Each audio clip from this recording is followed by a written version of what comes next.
हम लोगों पर अत्याचार चल रहा है, हमारा वर्कर को हर रोज अरेस्ट कर रहा है, हमारा इलेक्टेड बॉडी को फंक्शन नहीं करने दे रहा है।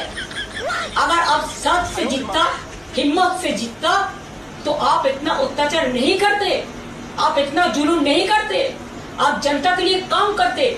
लेकिन आप काम नहीं कर रहा है, आप जनता का साथ दुश्मनी कर रहा है। बिल्कुल, देखो जी कैसे समय बदल जाता है। यही ममता बानो थी जो चुनाव के समय कहती थी कि मेरा जो मन कहेगा मैं वही करेगा, हमको जो मर्जी हो हम करेंगे।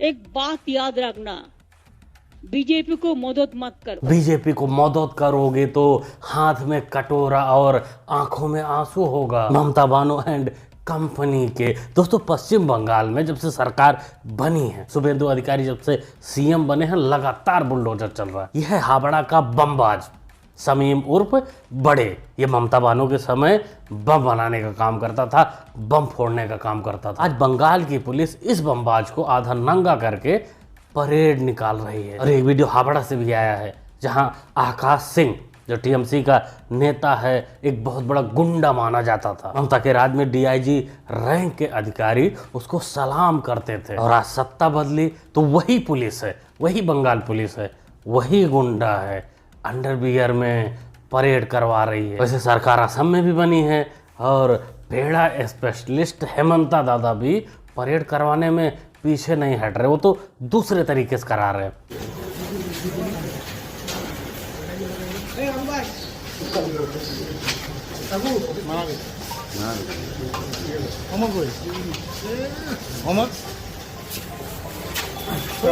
यह असम का इंडिपेंडेंट एमएलए अली अकबर जो चुनाव के समय धमकी देता था हेमंता दादा को, आज इसकी मतवाली चाल बता रही कि रात भर पुलिस पेड़ा बनाया होगा, यूँ कहेंगे कि पेड़ा अंदर तक घुसा दिया होगा, इसलिए चाल मतवाली हो गई है। या अल्लाह, पूरा बिंडल टूट जाएगा मौला, कुछ करम करिए या अल्लाह। आप लोग भी दुआ करिए गाइस, हम लोग सब महफूज रहे इंशाअल्लाह अल्लाह करम से।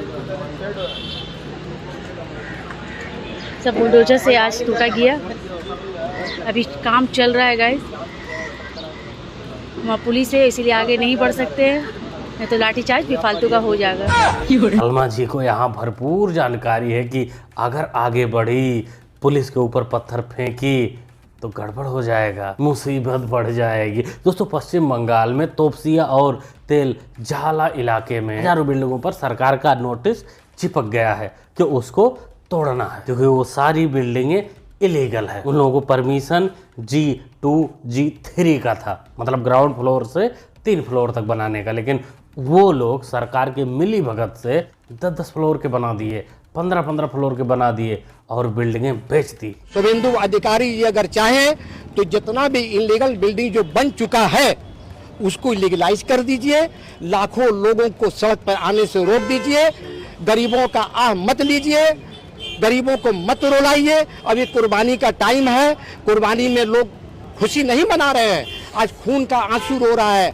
आज तपसिया का आदमी आज यतीम हो चुका है, अपने आप को यतीम महसूस कर रहा है। मस्त जुगाड़ बताया है मियाँ भाई ने कि कुर्बानी का समय है, जो बिल्डिंगें इलीगल हैं उसको लीगलाइज कर दो, क्योंकि सामने कुर्बानी है, तकलीफ हो जाएगी इनको।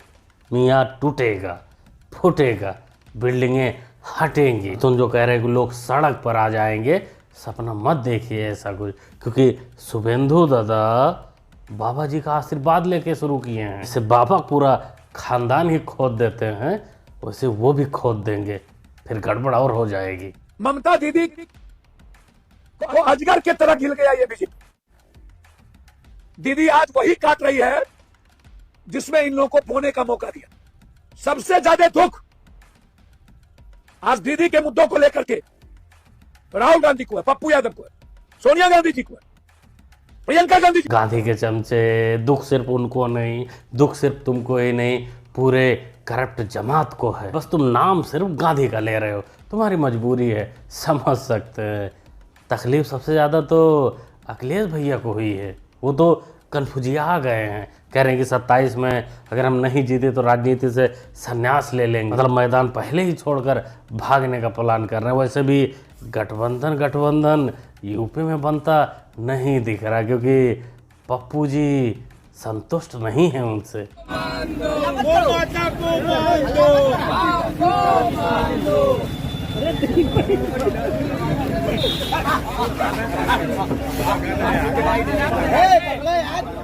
यहाँ तो अलग लेवल का फराड चल रहा है। मतलब समाजवादी अखिलेश मियाँ के जो वर्कर हैं, समाजवादी पार्टी के लोग गौ माता को न्याय दिलाने के लिए निकले हैं ईद के पहले। बाकी ईद वाले दिन तो रोटी बोटी वाला भाईचारा चलेगा ही। वैसे ये बात लोगों को ही नहीं, गौ माता को भी पसंद नहीं आई। उनको भी पता था कि ये नाटक हो रहा है, सिर्फ 2 दिन बाद हमें ही उड़ा देंगे, इसीलिए वो छुड़ाकर भागने का प्रयास कर रही थी। आज के आज अगर राहुल गांधी जी प्रधानमंत्री पद की शपथ ले लें तो देश में जो ये संकट का माहौल है, जो संकट हमारे सामने खड़ा है, वो उसको टाल देंगे। न केवल टाल देंगे बल्कि देश को विकास की तरफ लेकर के जाएंगे। तो अगर अंधभक्तों तुम्हारे में इतनी हिम्मत है तो चैलेंज को स्वीकार करो और अपने परम पूजनीय महामानव जी से कहो कि इस्तीफा दें, कांग्रेस की सरकार बने जिसमें राहुल गांधी जी प्रधानमंत्री होंगे। उसके बाद हम दिखा देंगे कि भाई देश कैसे चलता है। ये तो सपना है भाई साहब, ख्याल है। यूं कहें कि ये भीख मांगने का नया तरीका है कि पप्पू को बीजेपी वाले प्रधानमंत्री बना दें। नहीं यार, तुमको पता होना चाहिए, पप्पू को नहीं पता वो बात अलग है, लेकिन तन्ने तो पता होना चाहिए कि प्रधानमंत्री बनने के लिए जनता का विश्वास होता है। जनता विश्वास करेगी तो वोट करेगी। बाकी तुम स्थिति सुधार दोगे तो स्थिति तो मनमोहन जी भी सुधार रहे थे ऐसे। पेट्रोलियम पदार्थों पर दी जाने वाली सब्सिडी में बड़े पैमाने पर इजाफा हुआ है। पिछले साल ये सब्सिडी 1,40,000 करोड़ रुपए थी। अगर हमने कोई कार्रवाई न की होती तो इस साल ये सब्सिडी बढ़कर 2 लाख करोड़ रुपए से भी ज्यादा हो जाती। इसके लिए पैसा कहाँ से आता? पैसा पेड़ों पर तो लगता नहीं। पैसा पेड़ पर नहीं लगते थे तब, आज लगते हैं इन चमचों के अनुसार। मनमोहन सिंह जी को ज्ञानी माना जाता है, अर्थशास्त्र का काफ़ी ज्ञान वाला इंसान माना जाता है। वो काफ़ी सालों तक पीएम देश के रहे, किस मजबूरी में रहे वो बात छोड़ दो, लेकिन पीएम तो थे ही, और वो कांग्रेस के थे। वहाँ तुम्हारा पप्पू अपना दिमाग तो यूज ही कर सकता था, जो तुम आज उसको यूज करवाना चाहते हो कि पीएम बना दो, हम ये कर देंगे वो कर देंगे। अरे वहाँ तो पीएम वो बन सकता था, बस मम्मी जो को एक इशारा करना था कि मनमोहन जी। फैज खान का, जावेद खान का इसमें कुछ नहीं है। वो लोग बेच के पैसा खा के अपना ऑस्ट्रेलिया में आराम कर रहा है। भाई प्रोमोटर लोग गलती किया है, प्रोमोटर लोग आराम कर रहा है। भाई भूख रहा है, हम लोग गरीब आदमी भूख रहा है, आम पब्लिक भूख रहा है। भाई यही रिक्वेस्ट है शुभेंदु दा को, मित्रा पाल को यही रिक्वेस्ट है, हम लोग आपका साथ में है, हम लोग को बचा लीजिए। हम लोग आम आदमी कहाँ जाएंगे? हम इस बार हम लोग को बचा दीजिए। हम लोग काउंसिलर वोट फिर से आ रहा है, हम लोग साथ में है, बीजेपी को फिर से वोट देंगे, फिर से वोट देंगे, पूरा आम साथ में है। नहीं मियाँ जी, यहाँ वोट की, सपोर्ट की, फिर से वोट देंगे, ये सब बात ही नहीं है। ऐसा नहीं होता कि तुम वोट दोगे तो तुमको पूरा अधिकार मिल जाएगा कि इलीगल बिल्डिंग को नहीं तोड़ना है, इलीगल घर बनाओ, ये करो वो करो। ऐसा परमिशन नहीं मिलता वोट देने से। वैसे दोस्तों, जो जो बिल्डिंगें इलीगल है वहाँ थोड़ा सा सरकार को ध्यान देना चाहिए, क्योंकि जो लोग उस बिल्डिंग में रह रहे हैं, जिन्होंने ज़िंदगी भर की कमाई अपनी उसमें लगा दी होगी कि मेरे पास एक फ्लैट हो 1 रूम 2 रूम का, अब देखो उनकी बहुत ज़्यादा गलती तो है नहीं। गलती असल उसकी है जो बिल्डर है, जो बनाया है, जो सरकार की मिली भगत से ऐसा काम किया है, क्योंकि सारा पैसा तो वही लेकर भागा है। सरकार को चाहिए कि सबसे पहले उसको पकड़े और पैसा उससे वसूल कर इन लोगों को जो भी दे सकती है इनको दे और बिल्डिंग को तोड़े।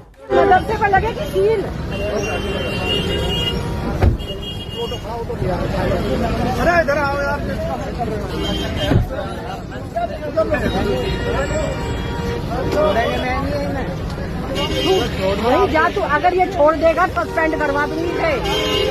उसका नाम देखने क्या है? बात सुनो। हाँ हेलो, जाएगा ये थाना सस्पेंड करा दूंगी पूरा अगर गड़बड़ हो गई।